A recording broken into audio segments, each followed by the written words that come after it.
نشے کی حالت میں دی گئی طلاق اور نیند کی حالت میں دی گئی طلاق واقع ہو جاتی ہے کہ نہیں؟ سورۃ النساء آیت نمبر 43 میں اللہ رب العزت قرآن مجید میں فرماتے ہیں یا ایہا الذین آمنوا لا تقربوا الصلاۃ وانتم سکارى حتی تعلموا ما تقولون، اے ایمان والو نشے کی حالت میں نماز کے قریب نہ جاؤ یہاں تک کہ تم جان لو کہ جو تم کہہ رہے ہو۔ تو اس آیت سے بھی یہ بات ثابت ہوتی ہے اللہ تعالیٰ نے نماز پڑھنے سے روک دیا ہے، کیونکہ تمہیں پتہ ہی نہیں تم کیا کہہ رہے ہو۔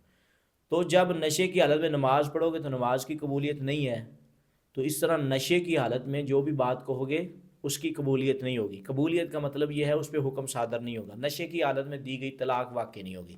دوسرے نمبر پہ نیند ہے، کیونکہ 3 بندوں سے قلم اٹھا لیا گیا ہے، ایک حسن درجے کو روایت پہنچتی ہے رفع القلم عن ثلاث، ان میں سے ایک سونے والا ہے۔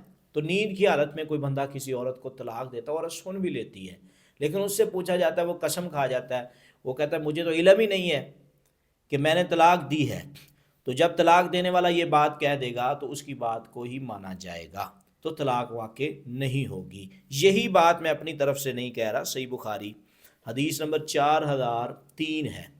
سیدنا حمزہ رضی اللہ تعالیٰ عنہ سے کچھ گستاخانہ الفاظ بولے گئے نبی علیہ السلام کی بارگاہ میں، تو نبی صلی اللہ علیہ وسلم کو جب پتہ چلا نا، تو آقا علیہ السلام کو پتہ چلا کہ یہ نشے کی حالت میں ہے، کیونکہ اس وقت ابھی شراب حرام نہیں ہوئی ہوگی، تو اس پہ حکم صادر نہیں کیا گیا۔ اگرچہ بعض شارحین کہتے ہیں کہ اس پہ سزا لگنی تھی جو الفاظ اس نے کہے تھے۔ اسی طرح علامہ ابن قیم زاد المعاد جلد نمبر 5 اور صفحہ نمبر 215 میں بھی، 10 میں بھی، 15 میں بھی یہ بات کہتے ہیں نشے کی حالت میں اور نیند کی حالت میں طلاق جو ہے نا یہ واقع نہیں ہوتی۔ یہی بات مفتی مبشر احمد ربانی صاحب نے اپنے احکام و مسائل کے صفحہ نمبر 733 میں بھی کی ہے۔